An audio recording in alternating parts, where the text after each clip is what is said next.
দুই ভাই হসুর বাড়ি যেতেছে। মাল সমানভাবে ভাগ কর। সরি ভাই, দেখি নাই।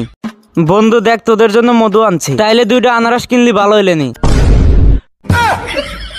কাঁঠালটা হাত দিয়ে ধরিস। আরে ভাই দেখিনি, এখনই সরা দিতেছি, ফেলে দিছি। সরি ভাই, দেখি নাই। এই কাঁঠালটা খুব ডেঞ্জারাস, সর এখান থেকে। 1 2 3। আর দিও না, এখন বস্তাত করে নিয়ে যাই। সুন্দর একটা মেয়ে দেখে অজ্ঞান হয়ে গেছে। ভাই কি অবস্থা? আরে ভাই সরি ভাই, সরি। দুই পাও ঠিক মতো ব্যান্ডেজ করে দিছি। এখন চার হাত পাও সবকিছু ব্যান্ডেজ করা। গাইস, এটা আমার নতুন ইউটিউব চ্যানেল। যারা যারা আমার চাইনিজ ফানি ভিডিওগুলো পছন্দ করো, তো যারা আমার ভিডিও দেখো সবাইকে ইউটিউব চ্যানেলটা সাবস্ক্রাইব করে দাও। টিকটক বায়োতে ইউটিউব চ্যানেলের লিঙ্ক দেওয়া আছে, তো যাও আর সাবস্ক্রাইব করে আসো।